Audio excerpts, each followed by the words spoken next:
You want to talk about UFC this weekend?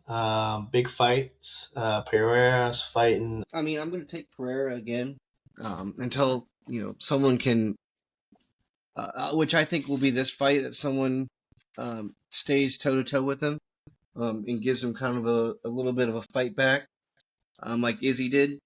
So I think this will probably be the fight that happens. And we smooth the move down the board. Like I'm taking Gaethje again in the rematch. I thought this was going to be awesome. Dan Hooker fight.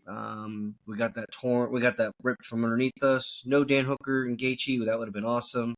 Um, Honestly, give me Ignacio.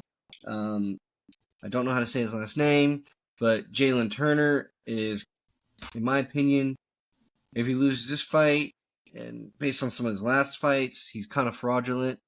I think Mm. Ignacio can get the better of him. I mean, he hasn't had as good a UFC resume up to this point.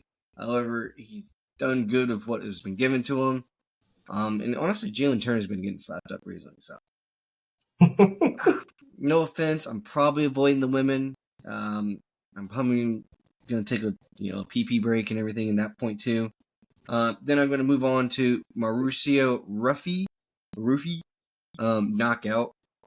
Don't take his money line or anything. He is not going to get you any money with that. He's a minus 590. 500. Yeah. But his knockouts worth some money. And Bobby King Green, at this point in his career, is just a human highlight reel to get knocked out, to get somebody paid. And then honestly, in my opinion, there's a big drop off in the prelims. I didn't think the prelims were all that outstanding. I think Curtis Blades probably wins.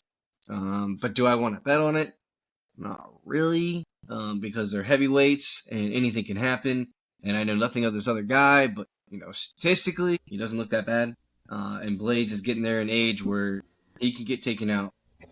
I'm probably gonna go on the side of Ray Tsuruya, if I I had guess. to. Yeah. And then Bruno Ferreira is probably the last thing I try to touch on. The rest of the prelims, I don't really know the guys that deep to try to want to put a name on it. But if I was to be making a parlay and trying to hit it to win it, I'm taking Pereira, Gaethje, Rufy knockout, and Ignacio. A little I cute like it. four-legger. And if I had, maybe there's a thing out there that you need 5 legs for a parlay. Probably give me Bruno Ferreira.